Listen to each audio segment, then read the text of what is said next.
किया था transverse and longitudinal waves. आज हम डिस्कस करते हैं स्पीड ऑफ ट्रांसवर्स वेव। तो स्पीड ट्रांसवर्स वेव की जो स्पीड होती है इसके लिए हम फॉर्मूला राइट करते हैं square root of T divide by mu, जहाँ पर टी जो है this is tension in the string. अगर हम किसी भी धागे को किसी स्ट्रिंग को खींच दें तो उसके अंदर टेंशन प्रोड्यूस होगी, और म्यू जो होता है mass per unit length of the string है। तो मास जो है यहाँ पर मास पर यूनिट लेंथ जो हमने कंसीडर किया है मास डिवाइड बाय लेंथ। तो यूनिट जो आएगी म्यू की जो यूनिट यहाँ पर है किलोग्राम पर मीटर, जो इसकी यूनिट आ जाएगी। तो अगर यहाँ से हम इसको अनदर टर्म्स में राइट करें मास पर यूनिट लेंथ, म्यू को हमने राइट किया मास पर यूनिट लेंथ। अब हमारी जो स्ट्रिंग जो होती है, हमारी कोई भी हम स्ट्रिंग लेते हैं तो वो सिलेंड्रिकल होती है जनरली। कैसी होगी? सिलेंड्रिकल होगी। अगर इसका रेडियस जो है हम r लेते हैं और लेंथ इसकी हमने l ली हुई थी, तो यहाँ पर हमें मास पर यूनिट लेंथ निकालना है। तो volume of the string of unit length, और उसको हम किससे मल्टीप्लाई कर दें? डेंसिटी से मल्टीप्लाई कर दे तो मास पर यूनिट लेंथ हमारे पास आ जाएगा। यानी कि volume of string of unit length, और उसको मल्टीप्लाई कर देना हमें डेंसिटी से, मटेरियल की जो डेंसिटी आएगी। तो यूनिट लेंथ का वॉल्यूम हमारे पास आ जाएगा, क्योंकि सिलेंड्रिकल होती है स्ट्रिंग हमारी, तो पाई आर स्क्वायर एच होता है। वैसे तो एच की जगह या एल की जगह हमने 1 पुट कर दिया यूनिट लेंथ और इनटू में डेंसिटी। तो ये हमारे पास फॉर्मूला बन जाएगा पाई आर स्क्वायर इंटू रो। तो वेलोसिटी का अनदर फॉर्मूला बन जाएगा स्क्वायर रूट ऑफ टी। यहाँ पर म्यू जो डिवाइड में था इसकी जगह हमने यहाँ पर इसकी वैल्यू पुट कर दिया पाई आर स्क्वायर इंटू रो। तो ये हमारा फॉर्मूला हो जाएगा। अब हमें करना फैक्टर, अगर हम डिस्कस करें यहाँ पर किस किस फैक्टर के ऊपर डिपेंड करेगा वेलोसिटी जो है ट्रांसवर्स वेव की डिपेंड करेगी। सबसे पहले ये डिपेंड करती है टी पर, टेंशन पर। जितनी ज़्यादा टेंशन, जितना ज़्यादा खिंचाव हम धागे के अंदर प्रोड्यूस करते हैं, जितना ज़्यादा हम इसको खींच के रखेंगे उतनी ज़्यादा क्या होगी? हमारी टेंशन होगी। सेकंड जो है ये डिपेंड करेगी रेडियस पर। रेडियस के क्या होगी? ये इन्वर्सली प्रोपोर्शनल होती है। और थर्ड वन ये जो है किस पर डिपेंड करती है? डेंसिटी पर। तो डेंसिटी पर डिपेंड करेगी। मटेरियल की डेंसिटी के स्क्वायर रूट के इन्वर्सली प्रोपोर्शनल जो है हमारी स्पीड होगी ट्रांसवर्स वेव के अंदर। अब यहाँ पर एक एग्जांपल अगर हम करें, आयरन और एल्यूमिनियम की वायर लें, ठीक है, same length same area of cross section हम उसका कंसीडर करें, तो आयरन की डेंसिटी ज़्यादा होती है किससे? एल्यूमिनियम से। तो वेलोसिटी जो ट्रांसवर्स वेव की आएगी यहाँ पर एल्यूमिनियम के अंदर ज़्यादा आएगी, जबकि Fa के अंदर क्या आएगी? कम। क्यों? क्योंकि ये डेंसिटी के क्या है? स्क्वायर रूट के इन्वर्सली प्रोपोर्शनल, इसलिए एल्यूमिनियम के अंदर स्पीड जो होती है ट्रांसवर्स वेव की ज़्यादा होगी। नेक्स्ट है speed of longitudinal waves. Sound wave जो है एक लॉन्गिट्यूडनल वेव होती है जैसे। अब स्पीड का जो यहाँ फॉर्मूला आएगा ई जो है इलास्टिक मॉडुलस, और रो जो है वो डेंसिटी है। रो क्या है यहाँ पर? डेंसिटी। तो square root of E divide by rho. E जो है डेंसिटी। अब सॉलिड के केस में यंग मॉडुलस लेते हैं हम, तो वाई डिवाइड बाई रो हो जाएगा, और लिक्विड के केस में हम जो है यहाँ पर बल्क मॉडुलस ले लेंगे के। तो हमारा एक्सप्रेशन हो जाएगा v is equal to square root of K divide by rho. तो अब सॉलिड के लिए यंग मॉडुलस की वैल्यू बहुत ज़्यादा होती है, क्योंकि यंग मॉडुलस की वैल्यू बल्क मॉडुलस से ज़्यादा होती है। तो स्पीड ऑफ साउंड जो है वो लार्ज होगी सॉलिड्स के अंदर, और उससे कम होगी लिक्विड्स के अंदर, और सबसे कम जो स्पीड होती है वो किसके अंदर होगी? गैसेज के अंदर। अब देखो यहाँ पर हमारे पास दो फॉर्मूले यहाँ पर वेलोसिटी के लिए आए हैं।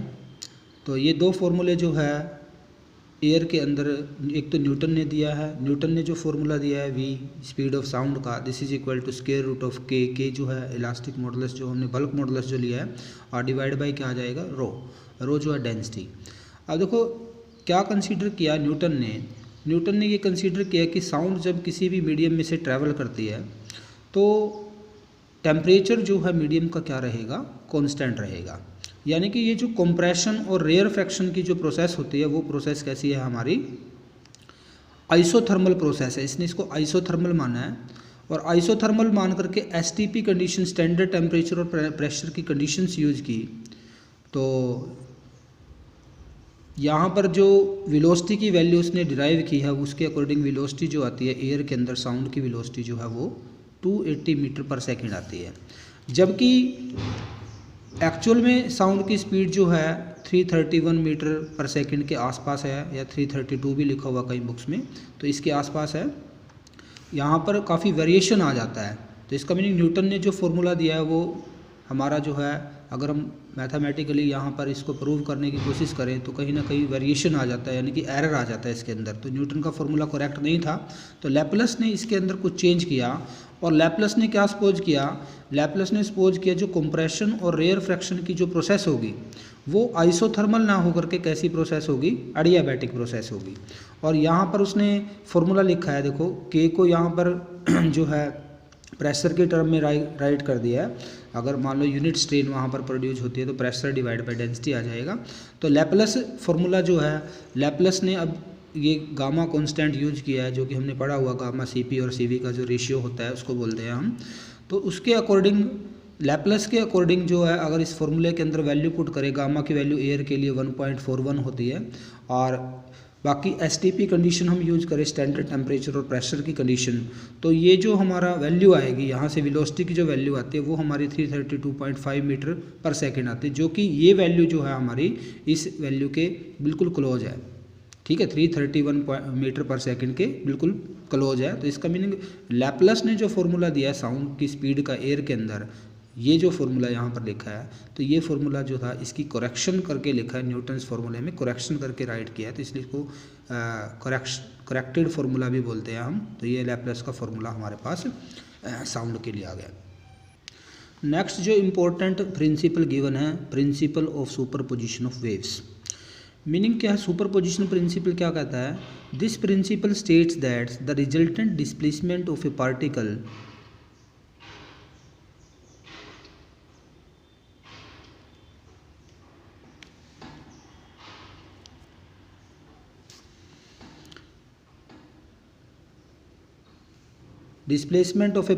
at any point and at any instant is the sum of individual displacements caused by the particle by the two or more waves।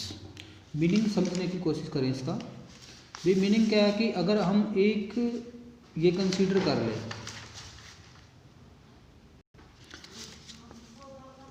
हम कंसीडर करते भी एक पार्टिकल हमारे पास ये है, और इस पार्टिकल को हम ऑसिलेट करवाते हैं दो डिफरेंट वेव से, दो भी हो सकते हैं, दो से ज़्यादा भी हो सकते हैं। ऐसी दो वेव से हम क्या करवाते हैं, इसको ऑसिलेट करवाते हैं। ऐसी अनदर एक वेव मैं यहाँ पे कंसीडर करता हूँ, ये दो वेव से एक पार्टिकल को ऑसिलेट करवाते हैं, और एक वेव का डिस्प्लेसमेंट रिलेशन मैंने डिस्प्लेसमेंट y1 लिख दिया, दूसरे के लिए रिलेशन y2 लिख दिया है। यानी कि इसके अंदर जो डिस्प्लेसमेंट है फर्स्ट वेव के अंदर वो y1 है, और सेकंड के अंदर डिस्प्लेसमेंट कितना है, y2 है। तो ये जो पार्टिकल जिसको हम दो वेव्स की हेल्प से ऑसिलेट करवाएंगे, इसका जो रिजल्टेंट डिस्प्लेसमेंट आएगा वो रिजल्टेंट डिस्प्लेसमेंट इन दोनों डिस्प्लेसमेंट के वेक्टर सम के इक्वल आएगा। तो ये हमारा सुपरपोजिशन प्रिंसिपल यहाँ पर है। क्या कंसीडर किया, let y1 and y2 represent the displacement of particle due to two individual waves. अलग अलग वेव की वजह से जो डिस्प्लेसमेंट है वो यहाँ पर शो कर दिया है। डिस्प्लेसमेंट रिलेशन हमने राइट किया हुआ है यहाँ पर, तो ये आएगा हमारे पास y is equal to y1 plus y2। तो प्लस माइनस लिखा हुआ है यहाँ पे, प्लस माइनस किस लिए लिखा हुआ है, इसीलिए लिखा हुआ है कि क्या शो कर सके हम, फेज को भी साथ में रिप्रेजेंट कर सकें। तो y1 प्लस y2 कब लिखेंगे, अगर मान लो दो वेव्स हमने ऐसे कंसीडर किया है, इसके लिए डिस्प्लेसमेंट रिलेशन, ये जो है एम्पलीट्यूड नहीं है, ये हमारा डिस्प्लेसमेंट रिलेशन की वैल्यू है यहाँ पर। ठीक है, ये किसके लिए है, डिस्प्लेसमेंट के लिए, क्योंकि y जो है वो टाइम का फंक्शन है, टाइम के साथ यहाँ वेरिएशन हो रहा है। तो मैंने वैसे दिखाया हुआ है यहाँ पर, ये जो सबसे पहले y1 जो दिखाया है, y1 किसके लिए दिखाया है, ये जो हमारी ये रेड लाइन जो दिखाई हुई है, ये मैंने y1 के लिए दिखाया डिस्प्लेसमेंट रिलेशन, वेव दिखाई है इसके लिए। और y2 जो है हमारी, ये y2 हो गई है, ठीक है, ये y2, और ब्लैक जो है इनका रिजल्टेंट है, तो y is equal to y1 plus क्या आएगा, y2 आएगा। ऐसे ही अगर हम यहाँ पर रिप्रेजेंट करते हैं, नेगेटिव दिखाना, आउट ऑफ फेज अगर दोनों वेव्स है, मीनिंग एक वेव हमारी जो थी ये रेड वाली जो है ये y1 वेव के लिए डिस्प्लेसमेंट रिलेशन है, वेव ड्रॉ कर दिया हमने उसके लिए, और ये हमारी सेकंड वाली है जो कि आउट ऑफ फेज है, यानी कि ये ऊपर थी तो ये नीचे है। तो रिजल्टेंट डिस्प्लेसमेंट अब जो आएगा ये हमारा क्या आएगा, ये माइनस करके आएगा, y is equal to y1 minus y2। तो इस तरह से हमने डिस्प्लेसमेंट जो है यहाँ पर फाइंड आउट किया है। सुपरपोजिशन प्रिंसिपल हो गया हमारा। इसके बाद हम नेक्स्ट करते हैं स्टैंडिंग वेव क्या होती है। स्टैंडिंग वेव से पहले एक और टॉपिक हमारा reflection of waves. Reflection of A wave और पल्स रिजिड सपोर्ट पर करेंगे हम। भाई ये हमने एक रिजिड सपोर्ट लिया और ये एक स्ट्रिंग थी, स्ट्रिंग के अंदर हमने वेव प्रोड्यूस कर दिया है, तो ये वेव आगे की तरफ ऐसे मूव कर रही है, देखो टाइम के साथ आगे मूव कर रही है, इंसिडेंट वेव पल्स हमारी है ये। तो ये हमारी रिजिड सपोर्ट है। जब ये वेव यहाँ पर पहुँचेगी एक टाइम के लिए स्ट्रेट हो जाएगा, उसके बाद जैसे ही वेव स्ट्राइक करेगी, स्ट्राइक करने के बाद हमें पता रिफ्लेक्शन होगा वेव का, और वेव साउंड की तरह, जैसे साउंड में रिफ्लेक्शन होता है ऐसे वेव्स का भी यहाँ पर रिफ्लेक्शन है, तो रिफ्लेक्ट हो जाएगी और साथ में इसका फेज भी क्या हो जाएगा, चेंज। पहले वेव ऊपर की तरफ थी, अब वेव नीचे की तरफ से ऐसे मूव करेगी, तो ये हमारी रिफ्लेक्टेड वेव है। तो अगर हम इंसिडेंट वेव के लिए फेज रिलेशन राइट करते हैं, displacement relation y is equal to A sine के एक्स प्लस ओमेगा टी, तो प्लस लिया हुआ है यहाँ पर, इसका मीनिंग वेव जो है वो नेगेटिव एक्स एक्सिस के लॉन्ग मूव करती है, और जब वो स्ट्राइक करेगी एक रिजिड सपोर्ट पर और रिफ्लेक्ट हो जाएगी, तो रिफ्लेक्ट होने के बाद उसके अंदर दो चेंज आएंगे। सबसे पहले तो उसकी डायरेक्शन चेंज हो गई है, तो इसलिए डायरेक्शन चेंज हो गया, अब वेव पॉजिटिव एक्स एक्सिस के लॉन्ग मूव करेगी, इसलिए नेगेटिव लगा दिया हमने यहाँ पर। और दूसरा जो वेव है उसका फेज भी रिवर्स हो गया, तो पाई का जो है फेज डिफरेंस आ गया, इसलिए यहाँ पे फेज के अंदर प्लस में पाई लिख दिया है। यानी कि रिफ्लेक्टेड वेव जो आएगी उसकी जो डायरेक्शन है वो किसके अलोंग है, पॉजिटिव एक्स एक्सिस के अलोंग, और उसका फेज जो है वो क्या हो गया, रिवर्स हो गया है, तो पाई का फेज डिफरेंस आ गया इंसिडेंट और रिफ्लेक्टेड वेव में। अब इसको अगर हम लिखना चाहे, इसको हम ऐसे लिख सकते हैं पाई प्लस थीटा, इसको हम के X minus plus omega T को हम थीटा मान लेते हैं, तो sine pi plus theta minus sine theta होता है, तो माइनस बाहर आ जाएगा, यानी कि इस रिफ्लेक्टेड वेव के रिलेशन को हम राइट कर सकते हैं माइनस ए साइन के एक्स माइनस ओमेगा टी। तो मीनिंग ये हमारी रिफ्लेक्टेड वेव आ गई है, ये हमारी अगर इंसिडेंट वेव थी। अब नेक्स्ट जो हमारा केस है, when wave is reflected from A free and. अगर फ्री एंड पर होगी तो यहाँ पर हमने क्या किया हुआ, एक रिंग बनाई हुई है, ये रिंग यहाँ पर ऊपर नीचे क्या कर सकते हैं, मूव कर सकती है। तो ये इंसिडेंट पल्स है, जैसे ये आगे मूव करेगी, जब ये पल्स यहाँ पर पहुँचेगी इस सपोर्ट के पास, तो ये रिंग ऊपर और नीचे मूव कर सकते हैं, तो इस वेव की वजह से इसमें डिस्प्लेसमेंट होगा ऊपर की तरफ। लेकिन जब ये यहाँ से रिफ्लेक्ट होगी तो वेव नीचे नहीं मूव करेगी, धागा यहाँ बीच में से ऊपर उड़ जाएगा और रिंग कहाँ चले जाएगी, नीचे। तो इस तरह से हमारा यहाँ पर क्या हो जाएगा, वेव जो है रिफ्लेक्टेड पल्स जो है वो क्रिएट होगी, और ये पल्स हमारी आगे की तरफ का चेंज आया है। अगर हम नेगेटिव एक्स एक्सिस के लॉन्ग लेते हैं वेव को, तो y is equal to relation आ जाएगा ए साइन के एक्स प्लस ओमेगा टी, किसके लिए, नेगेटिव के लिए। और रिफ्लेक्टेड वेव हमारी जो है वो किधर जा रही है, वो हमारी किधर जा रही है, पॉजिटिव एक्स एक्सिस के लॉन्ग। तो यहाँ पर हमारा रिलेशन क्या आ गया, y dash is equal to A sine के एक्स माइनस ओमेगा टी आ गया है। तो ये हमारी पॉजिटिव एक्स एक्सिस के लॉन्ग जो है वेव क्या करेगी, मूव करेगी, फेज में कोई चेंज नहीं आएगा। तो ये आपको याद रखना है। नेक्स्ट आता है स्टैंडिंग वेव्स क्या होती है, बड़ा इंपॉर्टेंट क्वेश्चन स्टैंडिंग वेव्स का। अब इसमें से काफ़ी कुछ कट गया है सिलेबस में, तो फिर भी स्टैंडिंग वेव्स की डेफिनेशन और जो टाइप इसके हम करेंगे।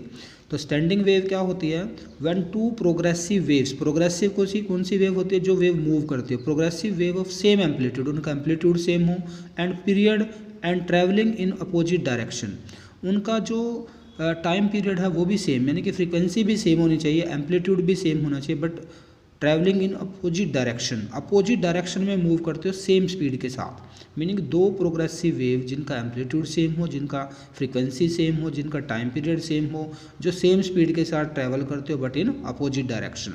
तो इस तरह का जो जब ये सुपर इम्पोज करेगी, तो सुपर इम्पोज के बाद क्या होगा, एक वेव प्रोड्यूस होगी, वेव डिस्टर्बेंस प्रोड्यूस होगा, वो that does not appear to travel, जो कि ट्रैवल नहीं करेगा मीडियम के अंदर, वो ऐसे अपीयर होगा कि वो स्टेशनरी हो, वो आगे मूव नहीं कर रहा है, इस तरह से अपीयर होगा।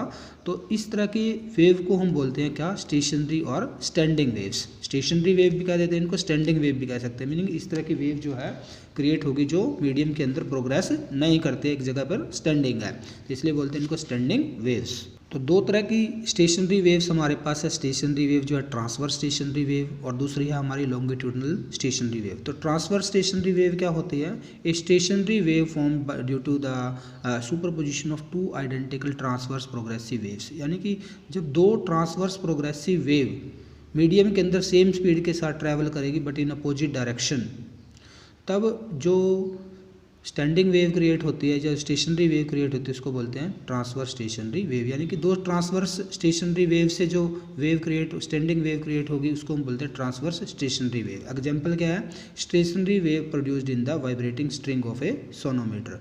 सोनोमीटर की वायर होती है, स्ट्रिंग होती है, उसके अंदर जो वेव प्रोड्यूस होती है वो स्टेशनरी वेव जो है किस तरह की वेव होती है, ट्रांसवर्स स्टेशनरी वेव्स होती है। नेक्स्ट है longitudinal stationary wave. A stationary wave produced due to the superposition of two identical longitudinal progressive waves travelling with same speed in opposite direction. यानी कि अगर दो प्रोग्रेसिव वेव जो कि कैसी वेव्स है, लॉन्गिट्यूडनल वेव्स है, ठीक है, आइडेंटिकल है, बट अपोजिट डायरेक्शन में जब ट्रैवल करती है और जब वो सुपर इम्पोज करती है तो जो स्टैंडिंग वेव क्रिएट होती है that standing wave is known as longitudinal standing wave. तो ऑर्गन पाइप्स हम पढ़ेंगे यहाँ पे, closed end pipe and open end pipe, इनके अंदर जो स्टेशनरी वेव प्रोड्यूस होती है that is longitudinal stationary waves. तो इसके बाद हम इसकी थ्योरी करते हैं थोड़ी सी फॉर्मेशन ऑफ स्टैंडिंग वेव्स के लिए। सबसे पहले हम दो ट्रांसवर्स वेव कंसीडर करेंगे, एक की जिनकी फ्रीक्वेंसी, एम्पलीट्यूड और स्पीड जो है हम सेम मान के चलते हैं but they are travelling in opposite direction through a string का केस ले लेते हैं।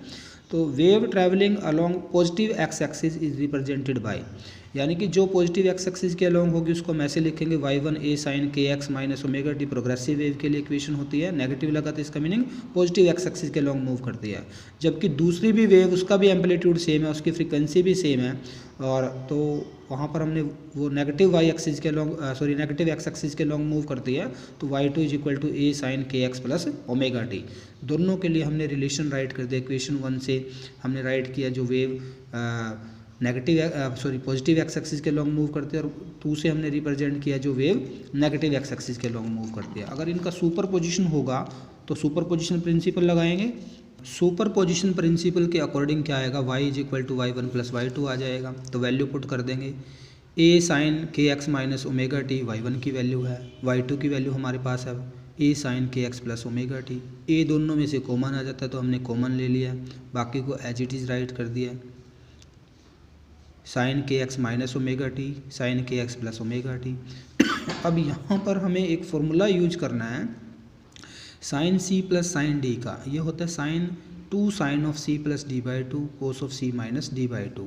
तो ये जो हमारा के एक्स माइनस ओमेगा टी है इसको हम सी मान लेते हैं, और के एक्स प्लस ओमेगा टी है इसको हम डी मान लेते हैं। तो हमारा फॉर्मूला हो जाएगा ए एज इट इज़ था, 2 लग जाएगा, सबसे पहले साइन आएगा, तो K X minus omega T as it is, plus में K X plus omega T इसको भी राइट कर दे, और 2 से क्या कर दे डिवाइड, ओमेगा टी ये माइनस में है ये प्लस में है तो कैंसिल हो जाएगा।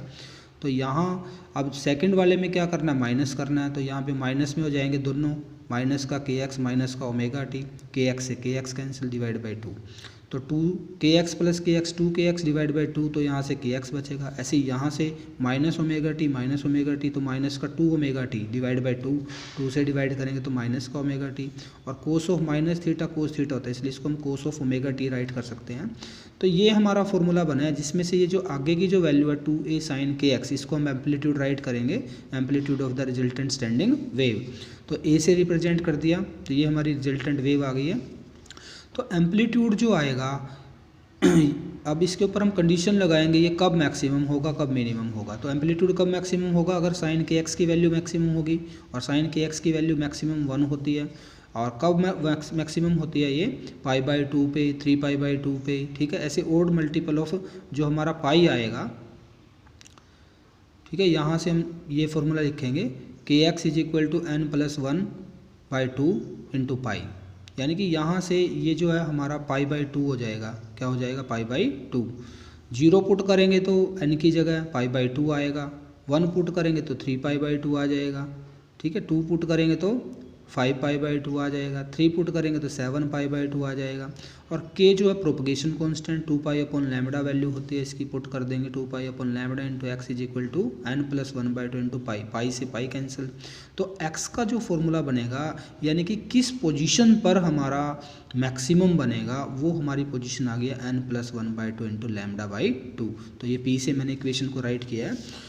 तो फर्स्ट अगर मैक्सिमम की पोजीशन निकालें, एम्पलीट्यूड जहाँ पर मैक्सिमम होगा n की वैल्यू 0 पुट कर दो, तो ये यहाँ 0 पुट करेंगे तो लैम्बडा बाई 4 जो पोजीशन आएगी एक्स एक्सिस के अलॉन्ग λ/4 पोजीशन पर, वहाँ पर हमारा मैक्सिमा बनेगा।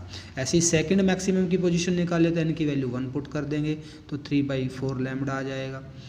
तो मीनिंग पोजीशन, अब देखो एक बड़ा इंपॉर्टेंट पॉइंट आता है एंटी नोड्स। एंटी नोड्स जो होते हैं उस पोजीशन को बोलते हैं जहाँ पर एम्पलीट्यूड जो होता है मैक्सिमम होता है, यानी कि वो पोजीशन स्टैंडिंग वेव के अंदर जिस पोजीशन पर एम्पलीट्यूड क्या होगा मैक्सिमम, उसको बोलते हैं हम एंटी नोड्स। तो एक तरह से अगर हम देखें, ये हमारी जो है ये स्ट्रिंग को जब हमने दो रिजिड सपोर्ट के बीच में टाई कर दिया और नीचे थोड़ा खींच के इसको छोड़ते हैं, इस तरह इसके अंदर वेव्स प्रोड्यूस होती है, इनको बोलते हैं स्टैंडिंग वेव। तो इस तरह की अपीयरेंस होती है कुछ। तो ये भी एक मोड है इसका, सेकंड मोड ऑफ वाइब्रेशन इसको बोलते हैं। अभी फर्स्ट मोड भी हमें करना है, फंडामेंटल मोड, तो वो आगे करेंगे अब। तो ये जो हमारी पोजीशन है जहाँ पर एम्पलीट्यूड क्या है मैक्सिमम, तो ये पोजीशन जो है ये हमारी किसकी पोजीशन है, एंटी नोड्स की पोजीशन, जिसको हम ए से लिखते हैं। और ये जो जहाँ पर एम्पलीट्यूड मिनिमम है, इसको भी हम डिस्कस करते हैं। तो amplitude of standing wave will be minimum कब होगा, जब साइन के एक्स की वैल्यू 0 होगी। तो के एक्स साइन की वैल्यू 0 कब होगी, जब ये एन इंटीग्रल मल्टीपल ऑफ पाई हो जाएगा। एंगल कितना होगा, इंटीग्रल मल्टीपल ऑफ पाई। तो के की value 2π/λ, 2π/λ into X is equal to N pi, pi से पाई कैंसिल, तो एक्स जो आएगा this is equal to nλ/2। N की वैल्यू 0 पुट कर देंगे तो एक्स की वैल्यू 0। अब देखो ये अगर एक्स एक्सिस के अलॉन्ग डिस्टेंस लेते हैं हम, तो इसको अगर हम एक्स एक्सिस ले तो यहाँ पर स्टार्टिंग से ले अगर एक्स की वैल्यू 0 है, फिर यहाँ पर जो x की वैल्यू है ये हमारी x की वैल्यू कितनी है, यहाँ पर λ/2 है। तो ये हमारी सेकंड पोजीशन आ गई नोड्स की, इनको बोलते हैं नोड्स। ऐसी पोजीशन जहाँ पर एम्पलीट्यूड जो है या डिस्प्लेसमेंट जो है वो क्या हो जाता है, 0 हो जाता है। ठीक है, डिस्प्लेसमेंट क्या हो जाएगा जहाँ पर 0, और एक पोजीशन हमारी ये आ गई। तो ये भी हमारी किसकी पोजीशन है, नोड्स की पोजीशन है। n से लिखते हैं नोड्स को। The position where amplitude is minimum are known as nodes. तो फिर ये पोजीशन हमारी आ गई है यहाँ पर। तो मीनिंग ऐसे हम जो है नोड्स और एंटी नोड्स की क्या निकाल सकते हैं, पोजीशन निकाल सकते हैं। तो नोड्स जो होते हैं वो उस पोजीशन को बोलते हैं जहाँ पर एम्पलीट्यूड हमारा मिनिमम है, और एंटी नोड उस पोजीशन को बोलते हैं जहाँ पर हमारा एम्पलीट्यूड क्या होगा, मैक्सिमम होगा।